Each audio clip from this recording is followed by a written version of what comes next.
Action Film Autopsy. Oh, there we go. Open hands. Good man. Good oh man. What is going on? It's your boy Fat Samurai Guy back again, sitting in the movie dojo, son, for another episode of Action Film Autopsy, hanging out with Kung Fu Santa himself, Sifu Santa, Rick Myers. Rick, how are you doing, brother? I'm doing all right. How are you? Oh, we know how you are. How are you? I'm doing good too. For those of you that were curious why there were no uploads or streams on Friday, well, because Samurai Guy had jury duty. Yes, but I got but I got lucky. I got out of it. So I just walked to the front desk, Rick, and I said, the Movie Dojo Army is not having it. You're taking me away from the legends. I got stuff to do. They were like, okay. We'll just let you go. They were really nice about it too. Well, I'm happy because I'm used to doing this on the last day of the month. Yes. And that way we can start, and we'll do it at the end of May as well, and all the rest. So yeah, and also ask me again how I am. I remember the answer to that. Rick, how are you? I'm really good because I've seen a lot of really good and interesting movies this month. All right. Yes, if you see Rick smiling, that means there's some good stuff to talk about. But before we get started, we got the roll call up in here. We have J.S. Brown. What's going on?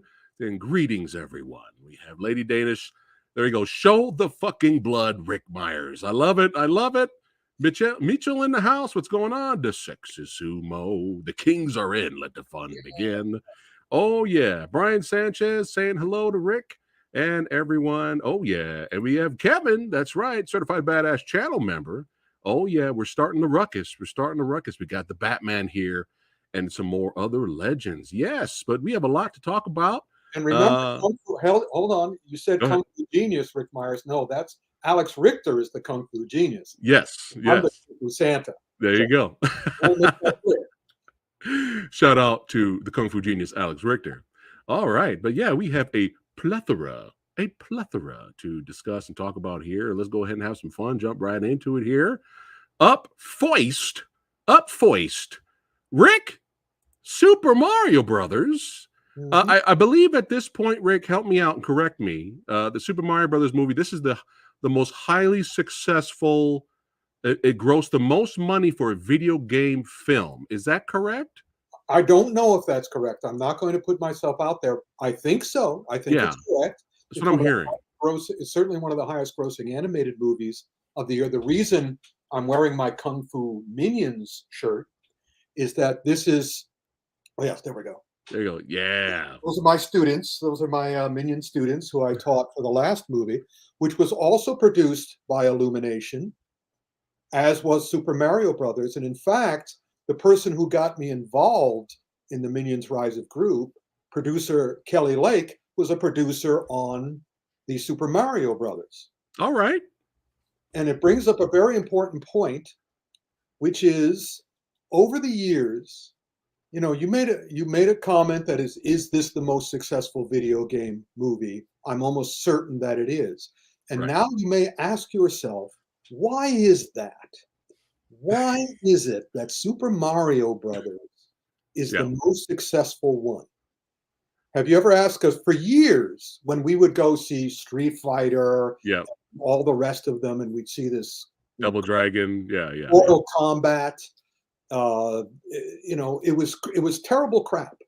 Yep. And they would never do well. And people would cry out.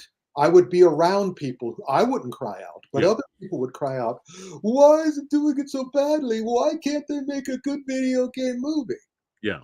Well, we happen to be living in wonderful times because of all the streaming services struggling for survival. There's an enormous amount of production being made.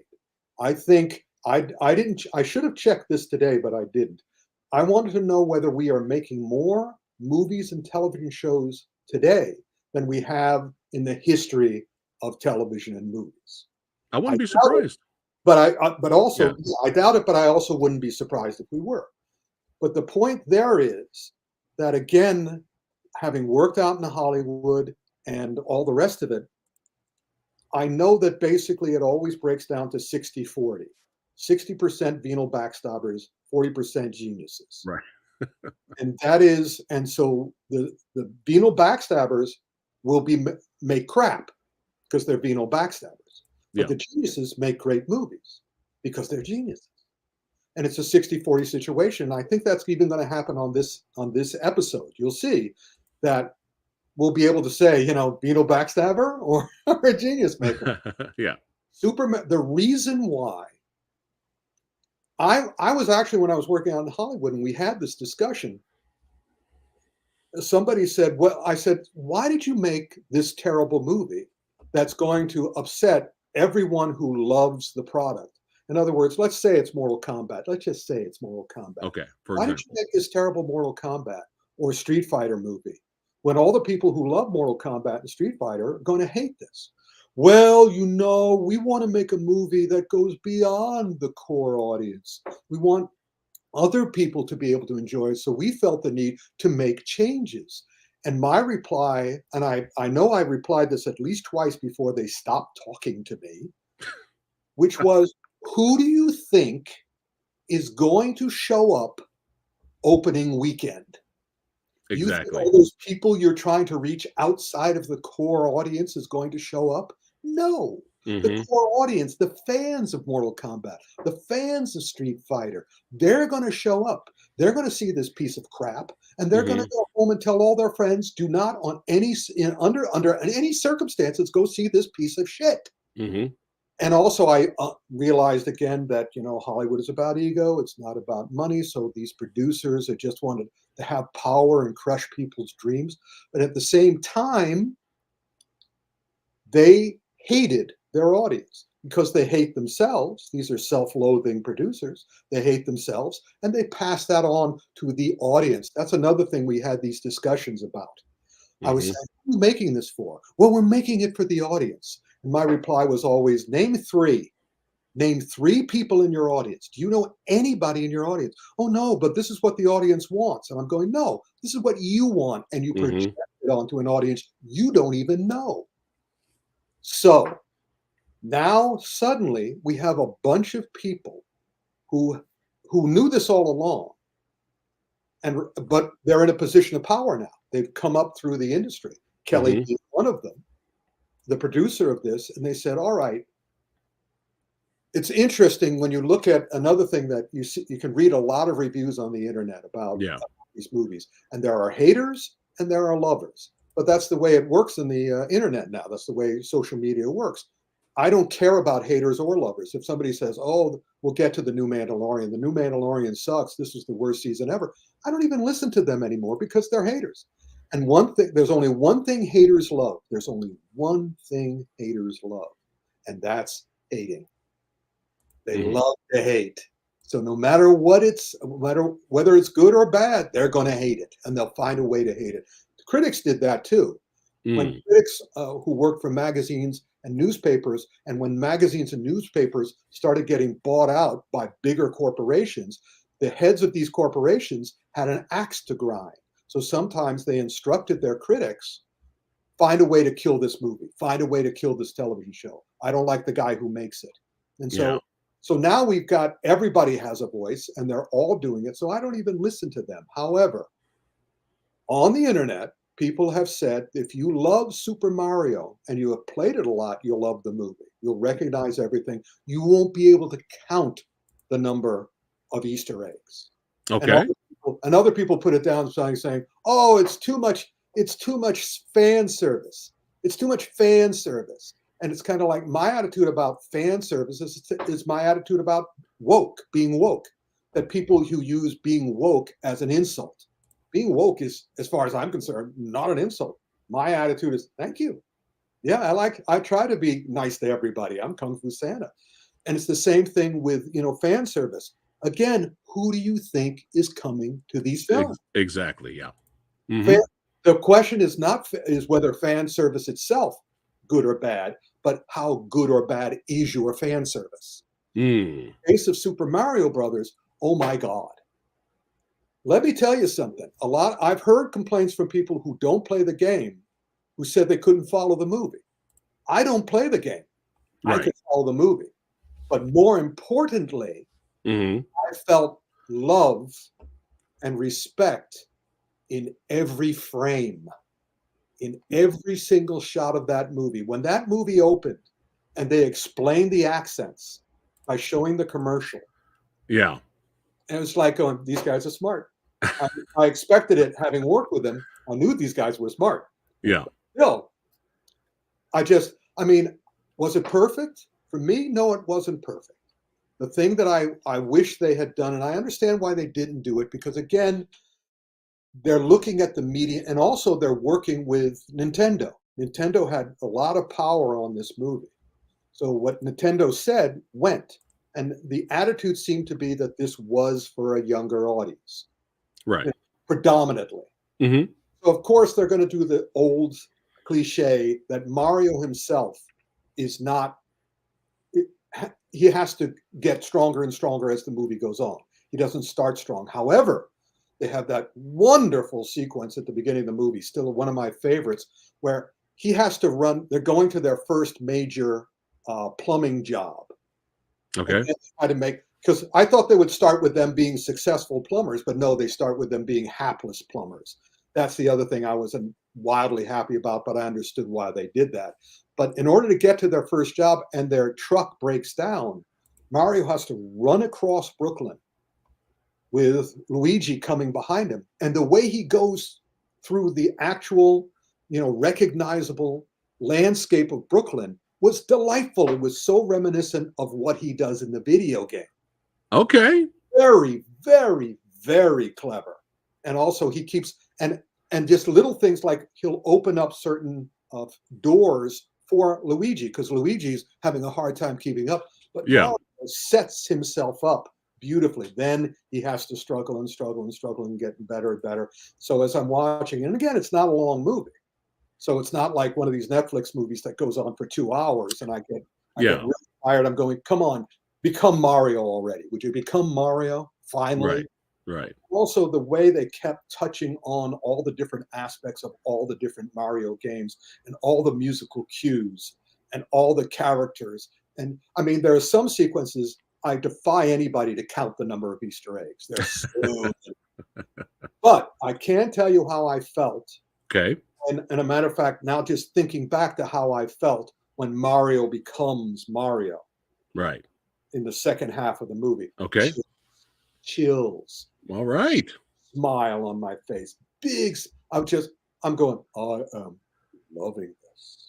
I'm loving this. I'll even allow the fact that Jack Black, who's Kung Fu Panda, by the way, is playing the big Koopa. Boss. Yeah. And he gets to do two songs. I'm going, all right, you got Jack Black. And if Jack Black wants to do it, let Jack Black do it. And they weren't songs. They were pop songs because they were Nintendo.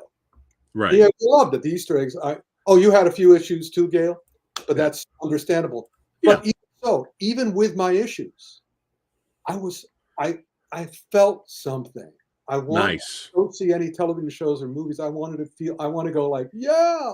And at the end of this movie, I'm going, all right. So yeah, it was a good movie because they had the love. The basically everybody who made this did Minions, they did Teen Titans, so they had a sensibility, but you could clearly see that they loved Mario, and Nintendo put everything in. And again, this is what happens when you do it right.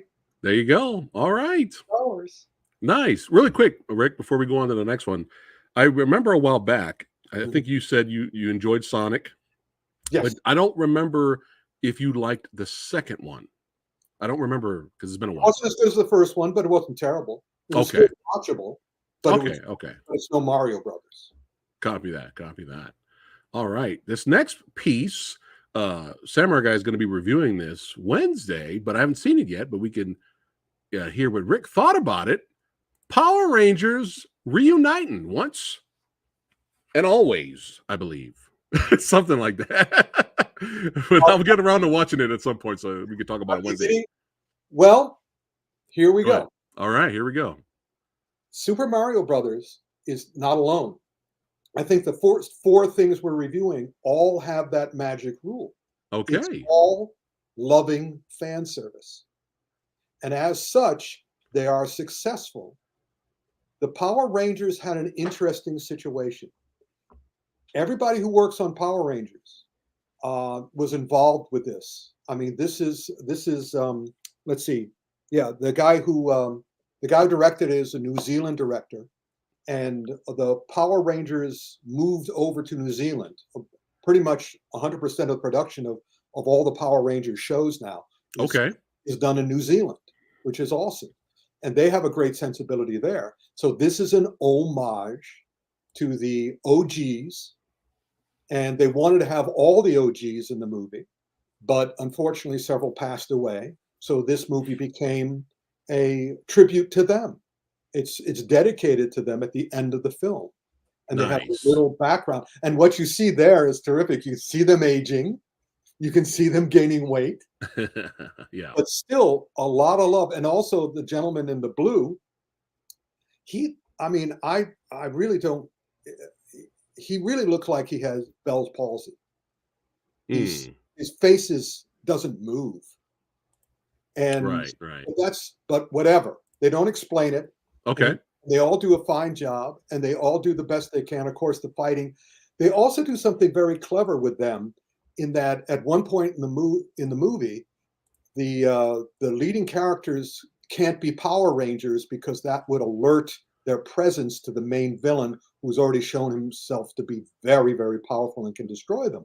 So they have to fight as themselves. Okay. And that was fun to see. Interesting. All right. Especially the Black Ranger there. He has a wonderful dance fighting sequence that I've been waiting for a long time. Oh, all right. They brought that back. Okay. Yeah. All right. Breakdance fighting. All right. Yeah, I always wanted to have Last Dragon to be a musical, and to have Timac and everybody else at several points in the movie to fight to the music. I wanted him to have a big fight. Yeah. That sequence where he comes out of the limo and the music of the night starts playing, the rhythm of it, and I want him to fight to that, and they don't do it in the movie. Or you got the glow, you know. And it's an enjoy. It's not great. It's interesting. Just like the previous Power Rangers movie, where what's her name tried to, the one who directed Cocaine Bear. I'm blanking on her name. She directed it. She stars as the villain. They tried to improve it and failed miserably. Here, it's just like all the shows. It's an homage to the shows. So it's very nice. It's very loving. A lot of winking, a lot of Easter eggs. Not as good as Super Mario Brothers, but still an enjoyable 90 minutes. Nice. All right. Well, I am looking forward to watching it and reviewing it. So join us Wednesday, guys. Samurai Guy will be checking it out. Fan service. All right. Nice. Next up, Picard. Yes. Speaking of fan service. Yes. I had the honor of being on Chris Mancini's podcast recently, guys. So check that out. I believe I put a link to the description box below, and we had fun. I have seen parts of Picard, the season 3. I've only seen the first season. I hated it, so I didn't go to the second season, which I hear I'm not missing anything. But Chris mentioned that he loves season 3. He loves it a lot. He's a fan of it. 3 is the cure for season 1 and 2. Nice. Paramount realized, and everybody involved in Picard realized, that season 1 and 2 was not working. It was time to do the ultimate fan service. It was time to bring the band back together again. Nice. So season 3 is a masterpiece compared to 1 and 2. And I didn't discover Star Trek Next Generation until the 3rd season, when all my friends said, yeah, they finally got the rhythm. That's often what happens with the Star Trek shows. They get the rhythm in every single show is 7 seasons, and they get the rhythm in the 3rd season. And so here we go. The 3rd season of Picard is just like, just being doused with Trekkie love, just stunningly, and they do it extremely well. What's the gentleman? Matt Mullins did the Matt Mullins did the action choreography, the fight coordination, and ironically, he also did it for the Orville. And the Orville is Seth MacFarlane wow. that he created because the Star Trek shows weren't pleasing him any longer. Right. I'm pretty sure the third season of Picard is pleasing him. Right. Everybody gets a moment. They all come together at the end. It's just extremely well done by Trek lovers, not people who are trying to be better than Star Trek, because Star Trek at its best is absolutely awesome. Yes. Their ratios of success versus failures is far better, not far better, but at least better than Star Wars. Star Wars, has a minimum of really tremendous, exceptional movies, while Star Trek has a couple more really exceptional. And this whole third season of Picard should be put out as a movie. Yeah, that's what they were saying. Yeah. Nice.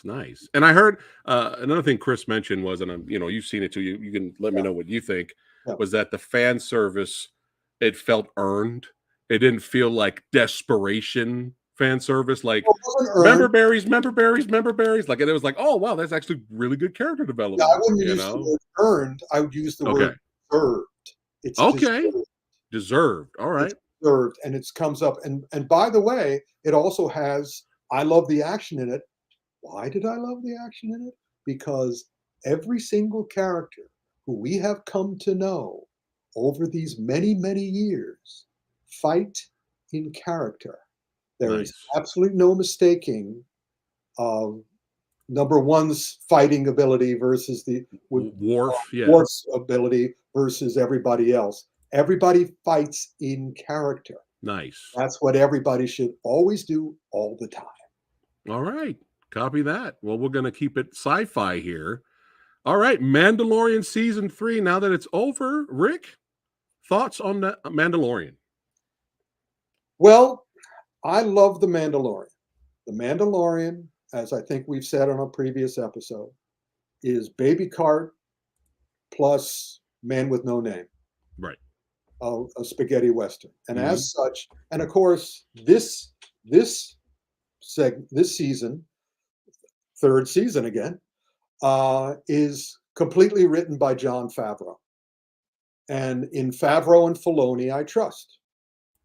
And unlike the haters who are saying, I don't get it, was this the worst one ever? I'm going, yeah, you guys get disappointed. That's fine. It was entertaining for me throughout. And my favorite thing in these last few episodes is they kept going back to faulty. This is what Filoni does.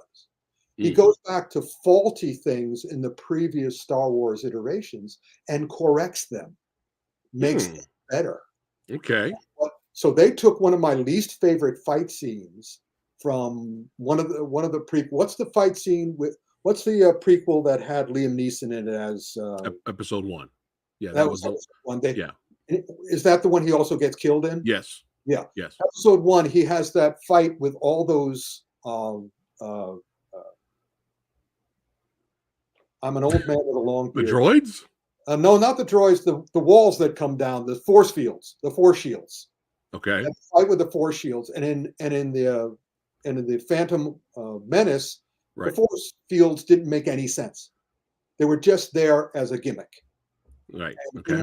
So there's this wonderful sequence in The Mandalorian where the force shields are back, but here they make sense. They are used to build the excitement and to build the adventure and the action. Okay. And I love that. And of course, I loved I love the progress of Grogu as a fighter.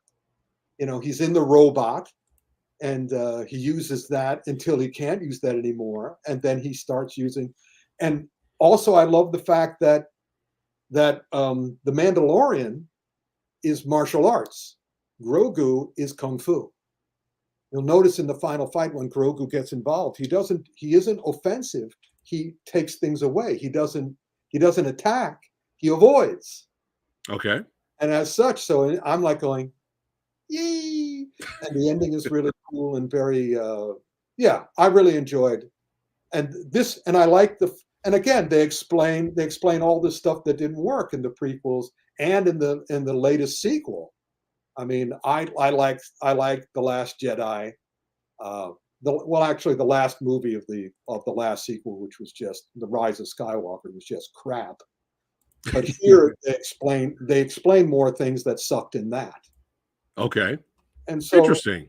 very enjoyable. Okay. All right. Yeah. Well, that's as long as it's enjoyable. That's all. Good that action. matters. And also Ryan Watson and Sam Loke did the action. And thank you guys for that wonderful update. And the Kung Fu versus martial arts stuff. Nice. Nice. All right. Now let's go. We're going to the fantasy land. We're going back to Never Never Land. Thoughts on the brand new Peter Pan and Wendy, Rick? It's an interesting situation in that I have to say I admire its ambition. Okay. I was disappointed in its Execution. Beautifully filmed, pretty well cast, except for now. Look again with Disney. It's real. There's somebody in the marketing department of Disney who wants to let us know what we're about to deal with. Again, if you look at the poster for the live action Mulan, you could see the leading actress was DOA. That she had no emotion. Checked out. Yeah.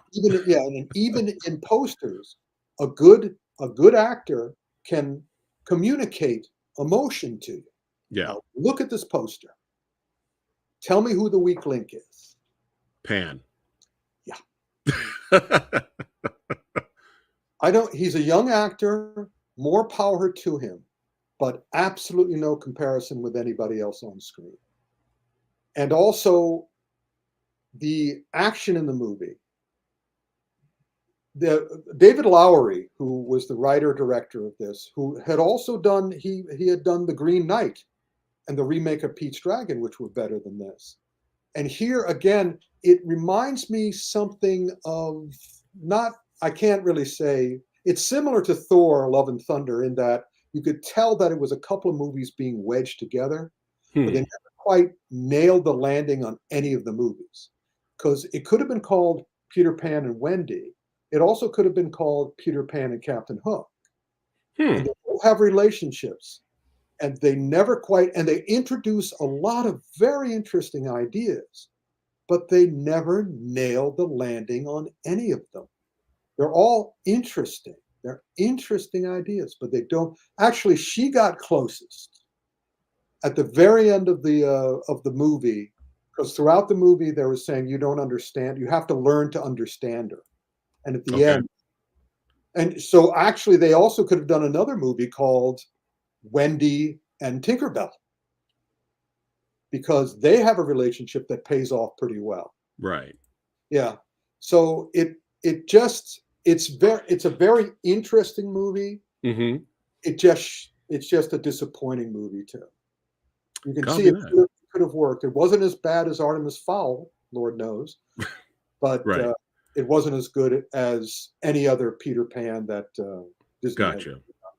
Jude Law as Hook, was he wasted or did he do a good job? No, he wasn't wasted, but he was shortchanged.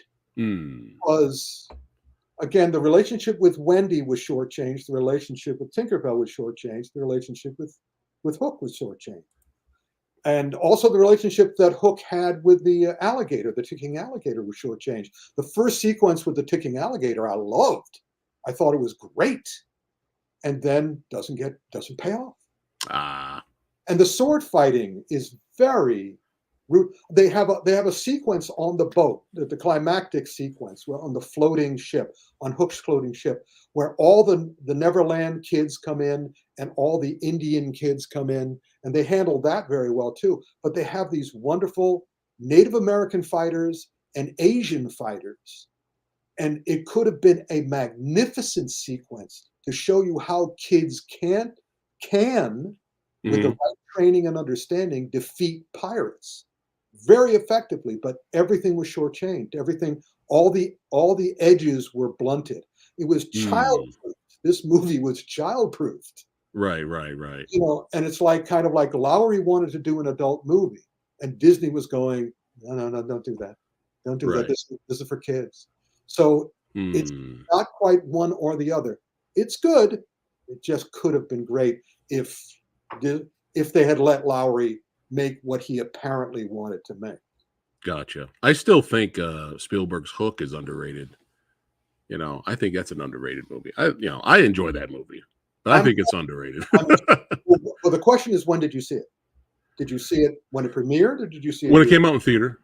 Yeah. Oh, you did see it when it came out. Mm-hmm. Okay, Yeah. I saw it when it came to the theater too, and I was not incredibly happy, but I wasn't sad. Okay, copy that. It was certainly certainly better than this. I don't think it's trash. No, people are saying it's Spielberg's worst movie. I'm like, really? But well, this one right here. Hold on. I'll stop you there. Okay. There's certain things you don't say to me. Number one is, I can't wait. You don't say I can't wait to me. I can't help it. What's going to happen? And you don't say literally unless it actually is literally. And the other thing you don't see is you don't invoke people. Because who the F are you talking about?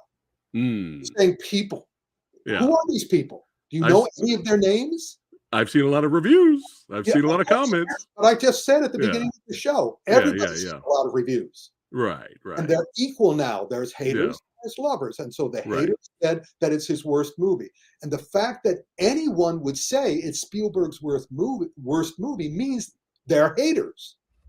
There you go. Spielberg has not made a worst movie. He's made a movie that we have liked less than his other movies, but that's our decision. Yeah. Every movie that he's made from his heart. I personally think my least favorite was that video game movie he made, which Ready Player One. Yeah. Ready Player One, which I thought was awful. Yeah. But yeah, even West Side Story. I mean, yeah. So don't listen. Yeah, don't listen to it. Well, this one, I will listen to this. I agree with Lady Danish here. I actually think this is underrated too. The one that came out in 2003 when Gabriel Byrne played Captain Hook. I thought that was a really good Peter Pan. Yeah, and also I love the stage Peter Pan's. Peter Pan's a great story. Yeah, yeah. This could have been great if they let it be what it seems to have been trying to be. Gotcha. All right, let's go to some spy. Right. Let's go to some spy action comedy here with Ghosted. Oh, I gotta show the face. Oh boy! I heard from one of your guys, one of your army, who was saying, when I put in my when I put it up, when I was advertising this on Facebook, he came in and said, "I saw it and I liked it, and I don't think it deserved all the bad reviews it got." What did you think, Rick? And I went, "I liked it too, and I thought it deserved all the bad reviews it got." It is. So this is like good bad. It's a Netflix movie. So again, it's way too long. The first 40 minutes should have been 10. Yeah. And I think its fatal flaw is that Chris Evans was miscast. Oh, okay. There's no way he should be playing the character he's playing. He's playing an incompetent nerd jerk. A nice guy. It turns out well for him at the end. Ana de Armas, however, is just incredible. She's so powerful. Again, the fact the Bond guys didn't grab her and make a series with her. Now she's doing the John Wick spinoff, The Ballerina, and she is so incredibly watchable. And usually, with me, when I see a woman of her size taking on a gun that would normally throw her across the room and into the wall, she sells it. She did that in No Time to Die as well. She was, to my mind, remarkably convincing, and she was also convincing here. But the movie conspires against her. It wants to be a comedy romance. Yeah. And it shouldn't be a comedy romance. It should be a humorous action movie. But again, by the time she's playing it real and nobody else is. They want it to be fun. Okay. But it started wearing me down. Because it was just too stupid. It was too self-conscious. Yeah, this was exactly the kind of movie where you hear that everybody had fun making it. Usually when I hear that people are we had a ball making this, it comes out the way it does. They're having a great time, but we don't get to share it. The audience doesn't get to share the great time. It's great that you're having a great time, guys. And I would rather you have a great time than a terrible time. But this is very similar to what was that Rock and Ryan Reynolds and Wonder Woman Netflix Red movie. Notice? Yeah, this is very similar. In that yay. It's lightheaded. Okay. She's trying to play it real. Yeah. Everybody else is sabotaging her. Okay. We'll keep moving along there. It's done by Dexter Fletcher, who made Rocket Man. Okay. And the Felix Betancourt did the action. But it turns out that Felix Betancourt is the Netflix action guy. He also did the action for Day Shift, that vampire movie, and for The Gray Man, one of my least favorites. And also he's doing the action for Shadow and Bone. So apparently he's Netflix's go-to guy when it comes to action. Okay. Copy that. Well, he doesn't have anything to do with the scripts. No. The action is fine. Okay. But it's sort of empty-headed. It's lightheaded action. Gotcha. But it sets up our next two. It sets up our next 2 or 3 because we're coming to the next phase. We've entered the next phase of the show. Yeah. First phase of the show is the fan service phase. Now we're getting into secret agent world, or let's call it spy world. Okay. Spy world. I knew we were in trouble when, you know me, I'm getting tired of zombies, getting tired of assassins. Bad assassins. And good assassins. Yeah. What I call them is bad assassins. Bad assassins. Yes. Yeah, so now when the Bollywood introduced their spy universe, I think Hollywood sort of went, those aren't assassins. Those aren't zombies. Let's do that too. So now, apparently, I'm not going to say people. I'm going to say everybody. That's also a wild exaggeration. But just this month, we're about to do what? 3 or 4 spy things. Ghosted was the first. Tell us what's next. Tell me what's next. Citadel. Citadel. Amazon original. This is a series, right? This is a series. Did you, Phat, did you enjoy the Lord of the Rings series they did? I did not even watch it after after you told me about it. I lost interest. I didn't watch it. Sadly, okay. Amazon. I love Amazon. Okay. I use Amazon all the time. I'm an Amazon Prime member. I'm Me an too. Amazon Prime card. So I wish Amazon Prime Video did better work.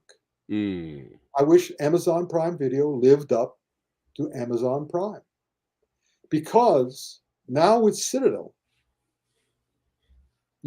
we found out that the soft Lord of the Rings series was not a fluke. This is what they do. Oh, they no. Get a big idea. Okay. And just dump money on it. And unfortunately, and they get this guy. They don't seem to check whether any of these people work together. They don't seem to check whether they all work as a group. And they just sort of say, and it's my least favorite kind of pop culture film, which is, well, what should we do? Should we do a James Bond movie? Should we do a Mission Impossible movie? Should we do a Bourne movie? Should we do whatever? Fuck, let's do them all. And let's be really obvious about it. Let's tell the audience that, hey, isn't this great? We're doing fan service for you spy lovers. Aren't we great? Yeah. See, that's the difference between good fan service and bad fan service. Here they're talking what Mario Brothers, Power Rangers, Picard, and Mandalorian did was talk up to us or talk on a level to us. Here they're talking down. They're talking down a lot. And worse, just again, great stars. Same thing with Ghosted. The stars are terrific. Oh, yeah. Let me talk to Frank. If Frank's watching, Frank thought that Robert Madden there was going to be the next James Bond because there was a video that showed up online of him and Stanley Tucci having a martini shaken, not stirred. And he thought that was a big hint that he's the new James Bond. No, they're both in this show, which rips off James Bond. Stanley Tucci is playing the MQ character, and Madden is playing the Bond born, In fact, it's so obvious that they're doing this stuff that at one point, one of the Madden character's wives, makes a joke about Bourne right to his face. It's kind of like, see, you notice? And the other thing is that all the people involved, it's like the last season of Game of Thrones. That the people who made the last season of Game of Thrones were just throwing stuff at. They were just throwing stuff at the wall. That's all they were doing. They didn't have any sense of what would work and would not work. That's what's happening here. So rather than say, well, how can we explain this? Well, we can't explain this, so just let's leave it unexplained. Let's just continue to frustrate. They did the same thing in The Lord of the Rings. Let's just continue to frustrate the viewer because we don't know how to do a story. We're going to do, friends of mine would, the late, great Chris Brown, who's my dear cartoonist friend who did the Hager the Horrible comic strip. He would always go, Rick, I have this great idea. And then he would give me his great idea. And I'm saying, Chris, that's not an idea. That's an I or a D. That's neither. That you have to connect them up for them to become an idea. You're coming up with part of an idea. That's what these guys are doing. Just throw stuff at the walls, because you like spies and because we put all this obvious homages, ripoffs to James Bond, Mission Impossible, and Bourne, and other things that you'll be satisfied. That's unfortunate. So what you're saying, Rick, is that because of the track record right now, we should probably be smart and not be too excited for Amazon Prime's RoboCop and Stargate properties that are going to be coming out soon. Well, at least those are established. Okay. So hopefully they'll get someone who loves them and will do them the proper justice. Hopefully, yeah. Here, it's clear these people are talking down to us. Just don't talk. I mean, we should all get in touch. I should get in touch with my usual Amazon Prime robot and say, guys, find people who love what they do and let them do it. Don't just don't throw money at it. In fact, let's do a couple of cheap movies that are done by people. Give people a chance to do stuff that they love. Yes. Yeah, for sure. And stop trying to cater to us, your audience. Right. Just put out good stuff. I agree. Let's keep it spy here. We have the Night Agent. Netflix. All right. Now, Netflix, again, it's pretty much that, Amazon heard that Netflix was doing Ghosted and Night Agent, both of which is now Samurai Warriors. Come on, I don't denigrate. I like new actors, and if they get it, and also there's been a couple of other RoboCops, but in any case, but yeah, Peter Weller was the best. Anyway, so far, but I'm leaving. I'm leaving my mind. Yeah, love Peter Weller, but yeah, Night Agent is okay. It's a better version of Citadel. It doesn't kowtow. It works on a decent idea. It works as a season, but it is the rudimentary. Let's see, it's Sean. That's why Sean Ryan did it. Sean Ryan was the creator of The Shield, and he always puts his money where his mouth is. He always puts his heart on his sleeve. Nice. He's always trying to do the best he can. So he put together a good spy series. All right. And Matthew Milea did the action and did a credible job. But of course, they're not doing extraordinary action. They're not doing Tom Cruise stuff. You're not going to see any Henry Cavill Popeye punches in the bathroom. But it's a good, solid spy thriller. It's far preferable to Citadel or even Ghosted. Nice. All right. Is there going to be a season 2, or it's too early to tell? It looks good. It looks good. Okay. But All right. I'm not the amazing Kreskin. Well, I enjoyed the show Vikings. I love that show. And so when that show, before that show ended, another show started during its run. And I got into that show, and I enjoyed the first 2 seasons. But for some reason, I still can't remember why I never got back into it when it came back on. Mhm. So I unfortunately can't jump in and watch this movie here. I would have to catch up and rewatch everything all over again. But I don't remember anything. I don't remember hating anything of why I didn't continue. But I was enjoying this series, The Last Kingdom, while I was watching it. So is this like a final finale film? Yeah. This is the finale film. Nice. This wraps it all up, and I can explain why give you a decent reason why you didn't watch it, because it's something I mentioned at the beginning of the episode, which is we have so many good things to watch. It's true. We have so much to watch. So if it doesn't hold your attention, because literally we'll be watching The Last Kingdom, then you go, ooh, look over there, and there's something else you want to see. Yeah. And so you don't miss it. So they gave it its finale. Okay. If you liked The Last Kingdom, if you liked Vikings, even if you liked the first 5 seasons of Game of Thrones, you're in good shape. Nice. Here's what it is. They unfortunately had to cut characters out because they had a limited amount of time. They didn't have the freedom of multiple episodes. They had a 2-hour movie, and that was it.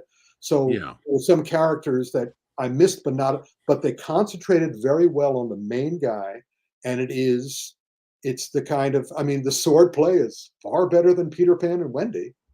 Nice. Well, I hope so. It's Viking sword play. So I'm not looking for finesse. Right. And it's a great budget. There are armies fighting. Yeah. You're absolutely right, KL. Absolutely right about Luther too. So if I could recommend it to you, Phat. KL, I can recommend it to you too. It's very satisfying if you're in the mood. If you're not in the mood, what are you watching it for? Right. All right. Well, that's good to know. And there's not a series of movies coming. It's just, this is it.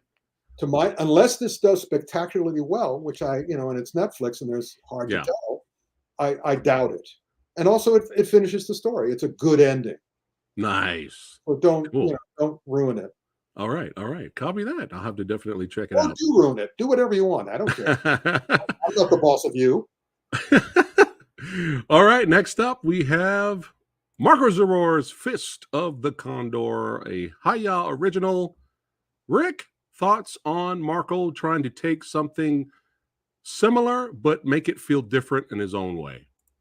Well, we have entered into the third portion of our show.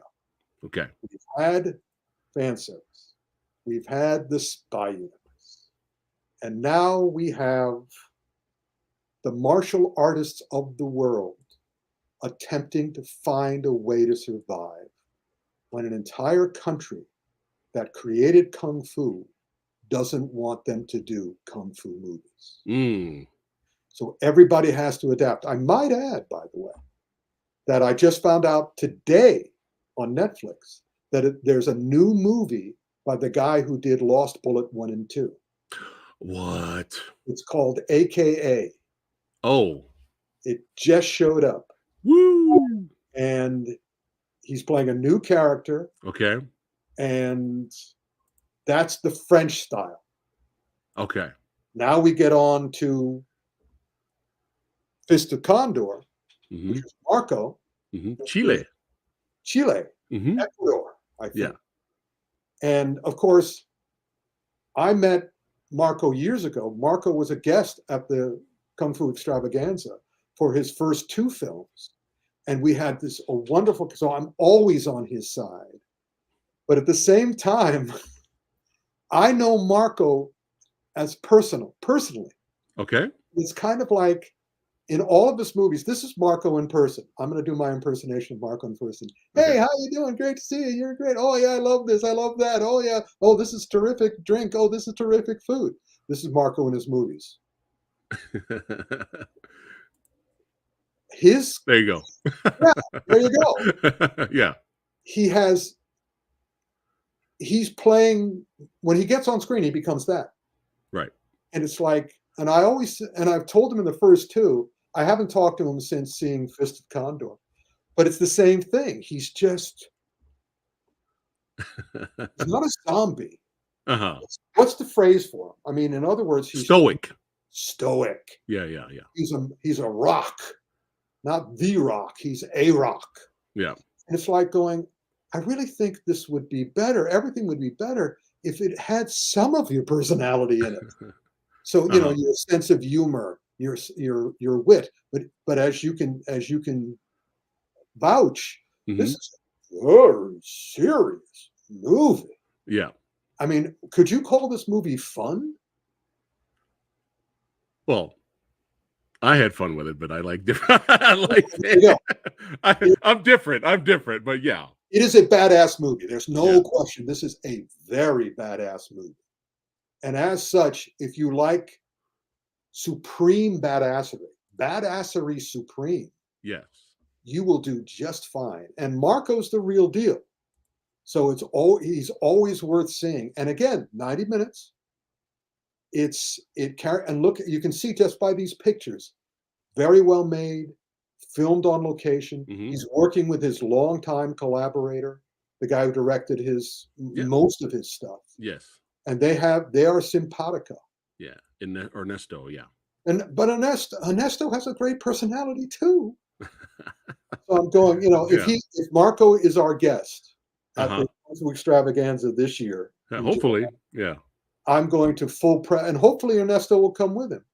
Yeah, I'm going to do. Remember what we did? You know, they'll be able to tell me what year they were there originally because it was a long time ago. Right. I'll say, come on, guys, let's go. Let's make a movie with both your personalities in it. Let's surprise everybody and just do something.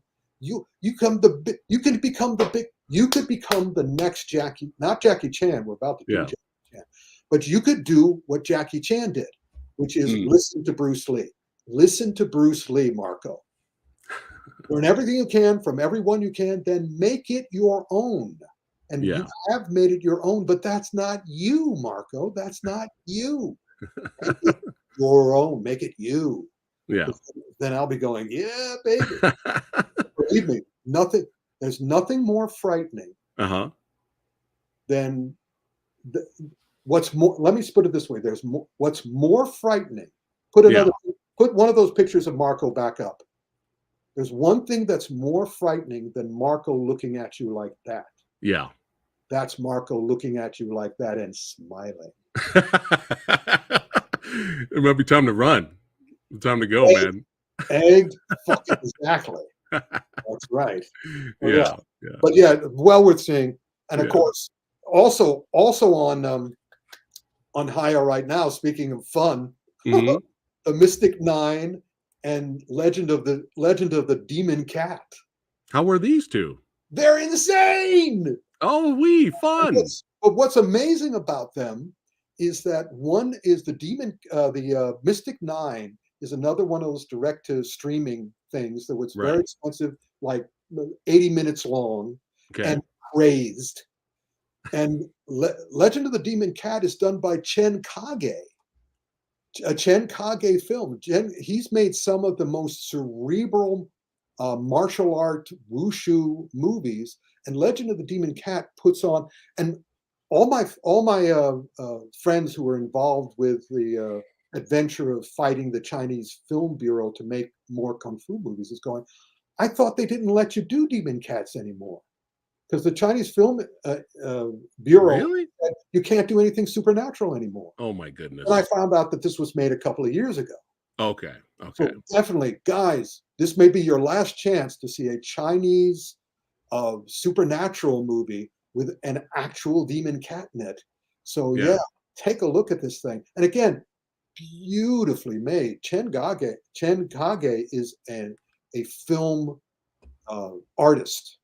Nice. So the two of those together, I watched them in a row, and I was just like, talk about yin yang. I mean, they're both crazed in their own way, and both sumptuous. And they don't make movies like that.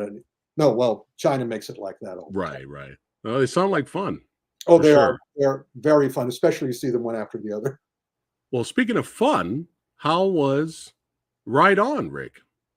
Again, this is the next couple of films we're going to be talking about here. The next two, okay, are Jackie Chan and Donnie Yen.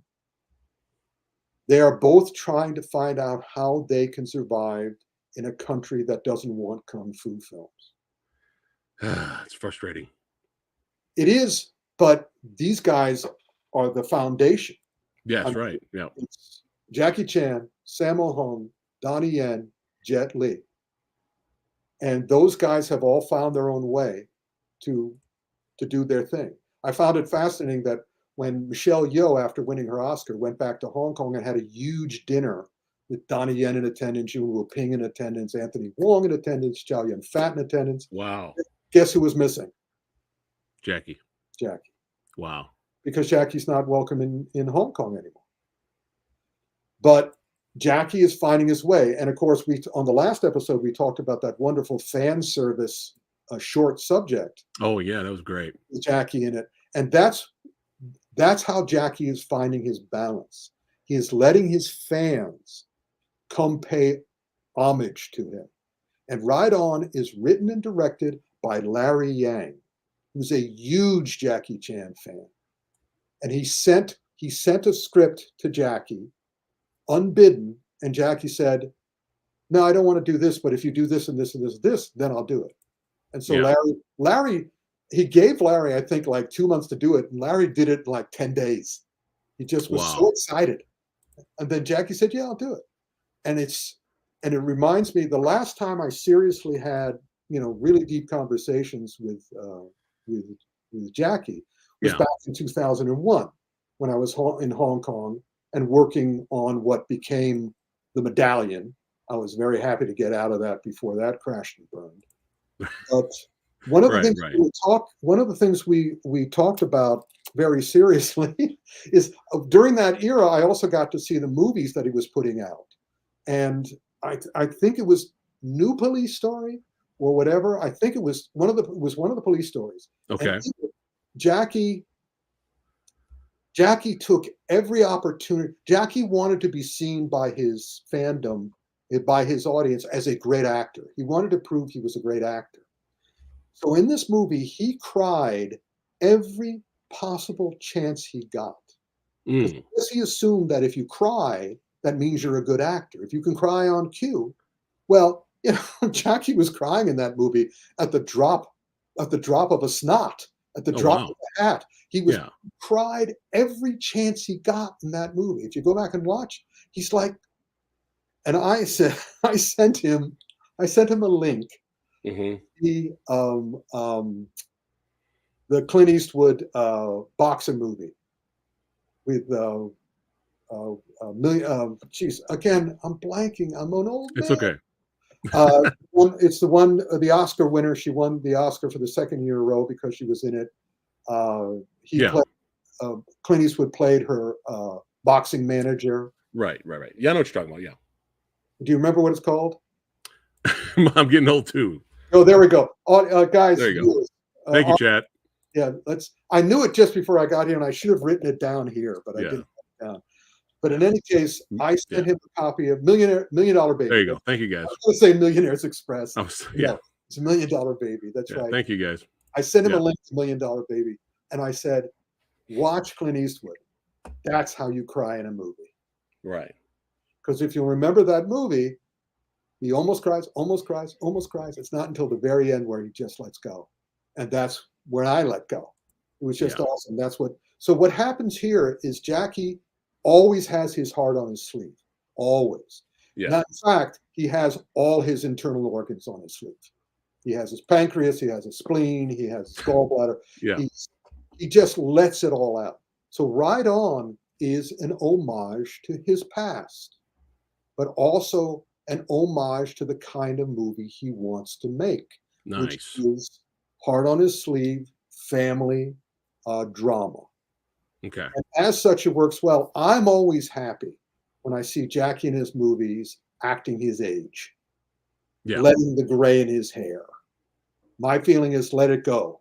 But then again, I'm Kung Fu Santa, so I keep telling myself every morning, go white, go white, go white. No, I don't want any dark hair at all. Yeah. But it's still worth seeing if you're expecting it to be a return to form, No. as people will say. No.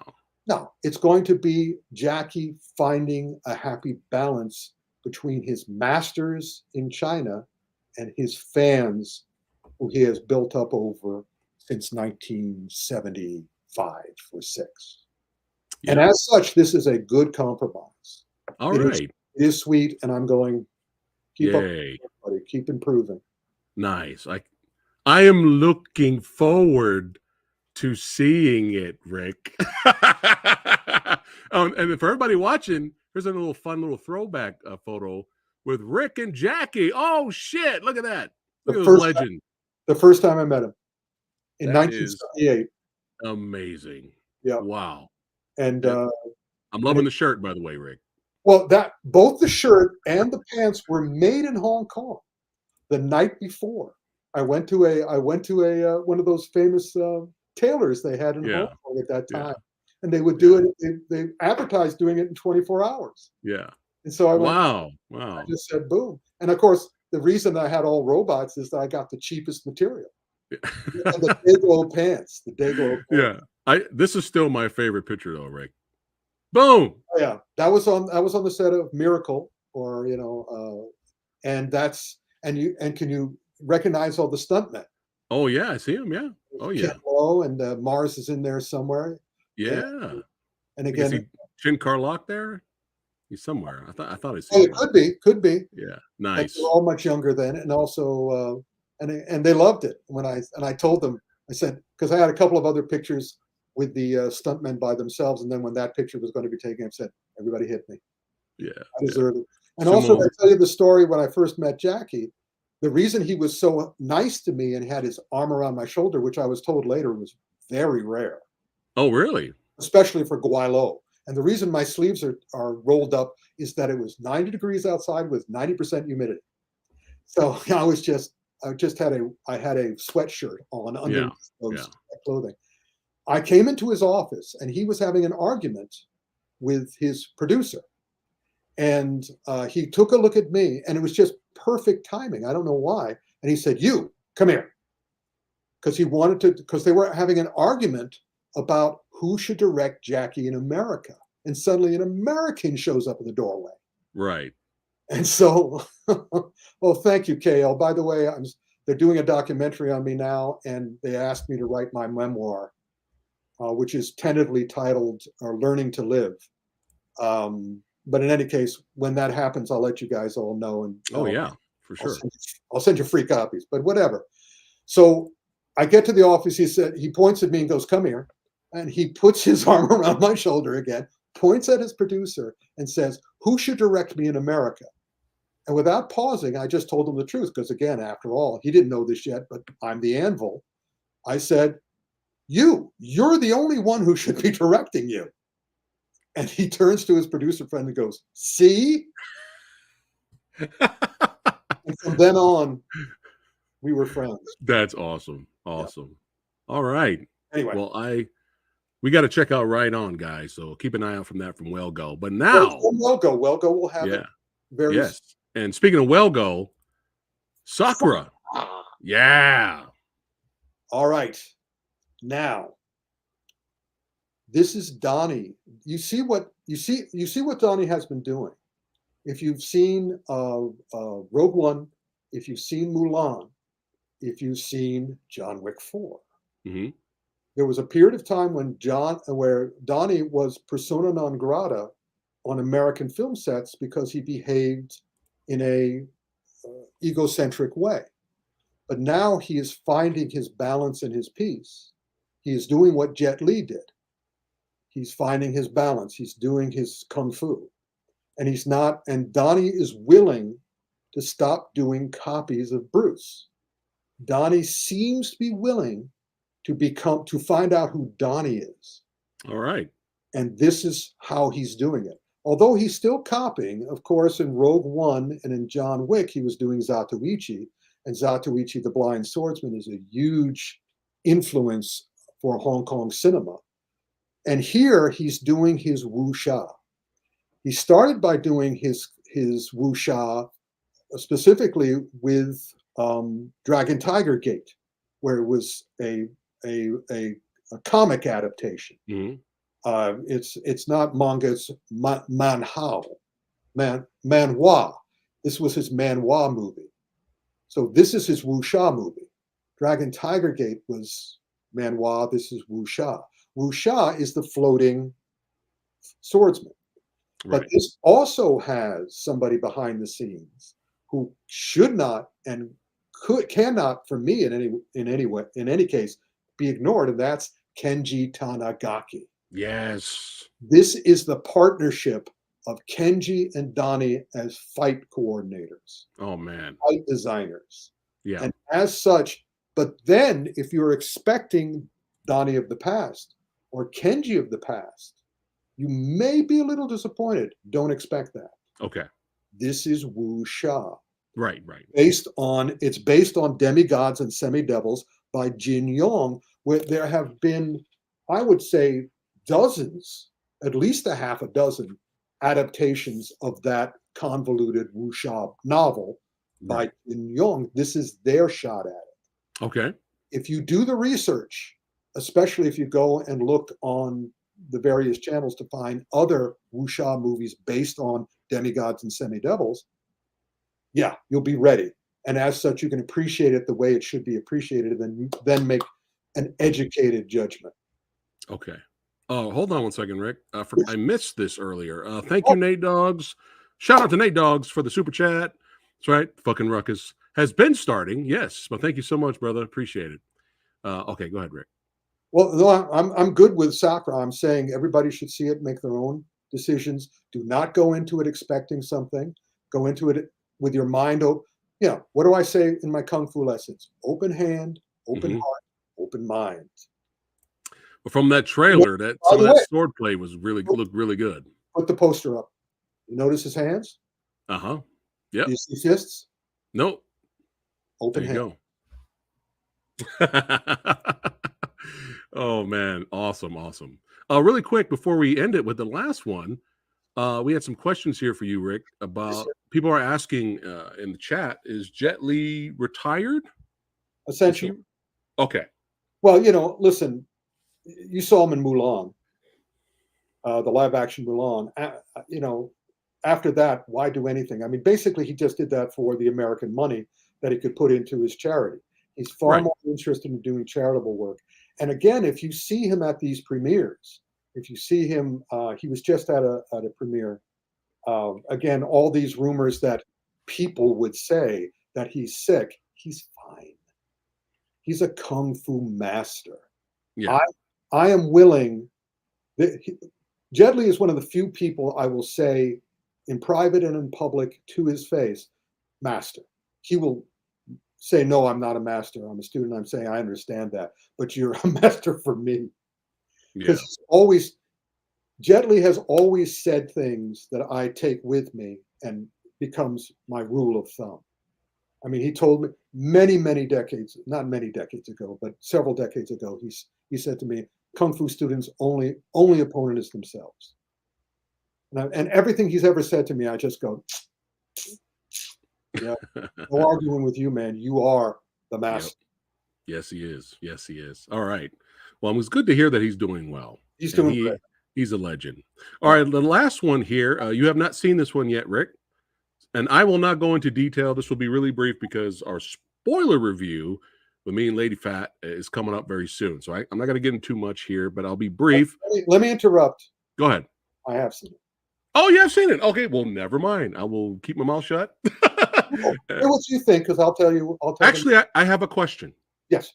I have a question, but let me hear what you have to say first. And then I love the movie. I was willing to suspend my disbelief to enjoy it. Something about, Why something would about you the have- movie felt like they don't really make movies like this anymore. So I love the cinematography. I love the movie, but why- I have issues. I might as well just ask you now, and then you can go into it. Yeah. So I was having too much fun with friends when I Yep. saw it Friday. So when we did our quick out of the theater thoughts and reactions, I was mostly gushing. And I had one nitpick, and the only nitpick I mentioned was I kind of wanted him to kill more Nazis, but there was enough Nazis killed to where you'll be satisfied. But I wanted more because Samurai Guy's greedy. But Rick, help me out here. This is the other nitpick, guys, for Sisu. I loved it, but my other nitpick was what happened with the last two in fights. The fight on the tank, you couldn't see anything. You could barely see what was going on. And the fight, no spoilers, the fight inside the airplane, Yep. you couldn't see. Like, what happened? I was like, I don't know. Maybe they ran out of time. I don't know. Help me out here, Rick. That said, again, I'm not Kreskin. I Okay. wasn't upset, but I Okay. noticed that immediately. Yeah, that And was I a little. again, what I said earlier about being a mystery reader and a Yeah. mystery solver, Yeah. that's my latest mystery I want solved. I'm going Okay. to do research, and maybe next month I'll have some information. Yes, please. Thank you. But my guess is usually when something like that happens, because let me make it clear to everybody, this is an incredibly awesome, fun movie. Yes, he loved it. I wasn't sure if Rick was gonna like it. Well, here's the deal. I mean, Okay. when I was growing up, I would read mysteries and science fiction novels every day. At my height, I was doing 5 a week, and I read every single one that came out. And of course in mysteries, there's Ellery Queen, there's Perry Mason, there's Agatha Christie, there's these top guys, but then there's all these little pot boilers, all these guys who are not famous now, but I love them. I mean, Edward S. Aarons was one of my favorite spy writers. He did a series of paperback novels, Assignment: something, and he did like dozens and dozens of them. And these were really like pot boilers. These were enormously fun to read. And when I was watching this movie, I was going, this is one of those novels. This is one of those thriller novels written by a guy who loves to do thriller novels. And also, this is a guy who does balance, who the filmmaker, Ola Kiti, he is a balanced person. He had to figure out, in other words, he had to figure out whether he had to serve you or serve everybody else. In other words, this is a movie for action lovers to enjoy. And he wanted to make sure he didn't push it too far because, again, one of the reasons I love this movie is I cared so much for this guy. Yeah. I cared about him, and I didn't want him to become a video game character. And I thought that Ula handled it correctly. He stopped it just before, maybe a hair's breadth before he became a video game character. He was still throughout believable as a human being. And also, remember, there's 5 different movies and a bunch of books that are called Sisu. You know what Sisu means? Yes. They explained it in the movie. Stoic determination. Yes. That's what this guy did. And also, he loved innocent women. He loved his dog. He Yeah. hated Nazis.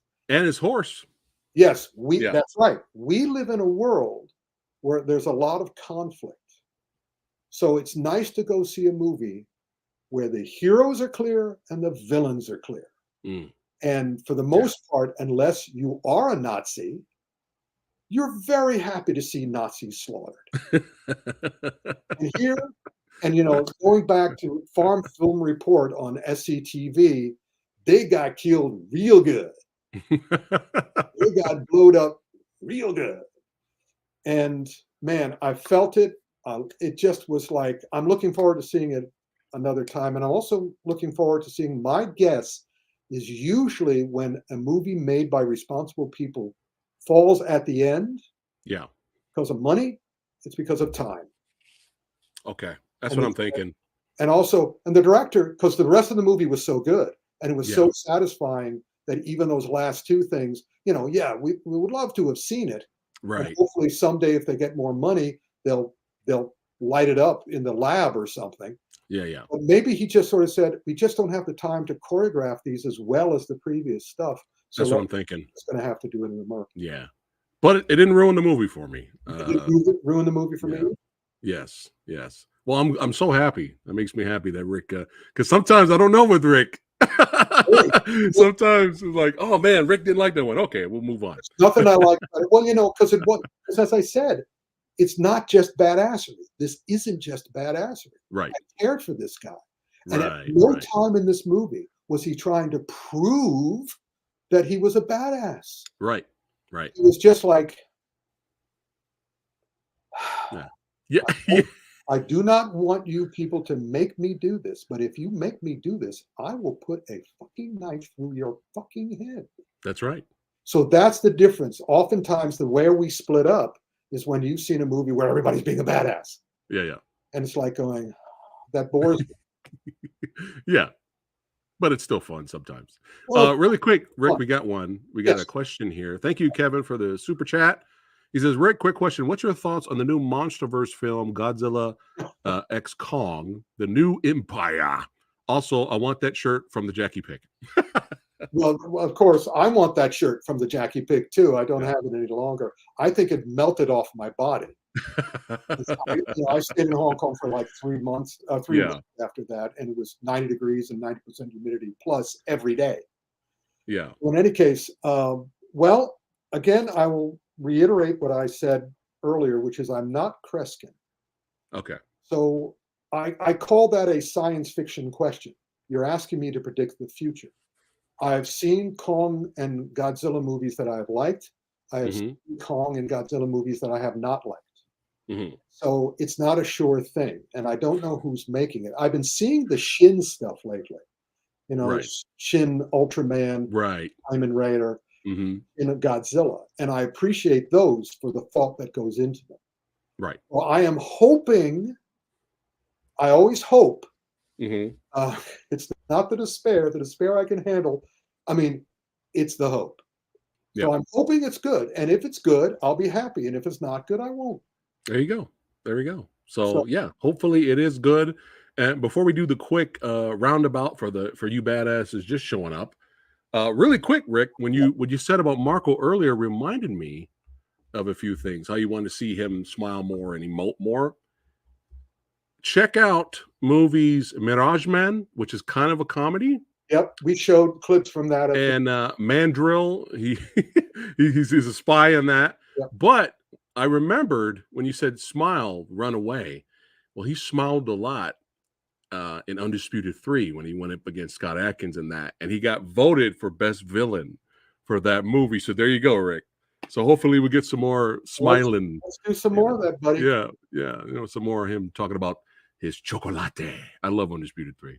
But all right, guys. We're going to do the quick rundown again for you badasses just showing up. If you missed it, go back and watch the whole episode. It's awesome.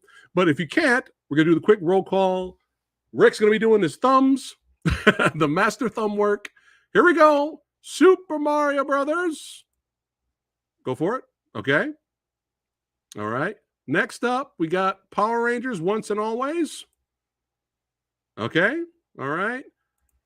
Star Trek Picard Season 3. All right. Thumb up for that. Mandalorian Season 3. Okay. Peter Pan. Hold on. Let me do what Groku would do. Okay. Yes. All right. Peter Pan and Wendy. Okay. A little bit to the side. More middle. Middle. Okay. Middle. Okay. Ghosted.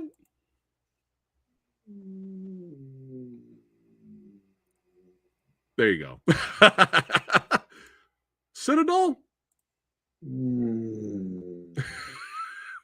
The Night Agent. Okay. All right. Seven Kings Must Die film. All right. Thumbs up for that. Fist of the Condor. Okay. All right. Wait a minute. Hold on. Go back. Fist of, hold on, let me do Fist of Condor. First, Okay. let me do it Marco style. Okay, yeah, there you go. And let me do it style. There you go. We'll do these together. Mystic 9 and Legend of the Demon Cat. Can't do thumbs anywhere for that. It's like okay. Right on, Jackie Chan. All right. Okay. Sakura. All right. All right. And of course, Sisu.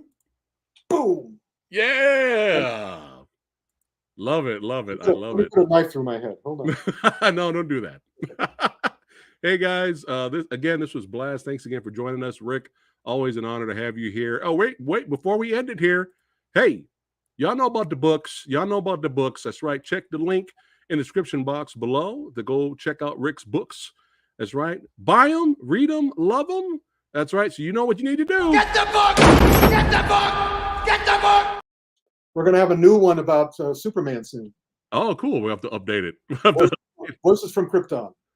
Oh, nice. I'm just quoted about the original. I was on the set of the original Christopher Reeve Superman for 3 weeks, so I talk about that. That's what's in the yeah. All right, cool. We're gonna have to update the video. But thanks again, all you movie loving badasses, for watching. That's right. Keep kung fuing. Right. Keep watching great movies. Smart asses. That's right. Keep enjoying being an action movie fans like us. And we'll see you guys on the next one. Take care, guys.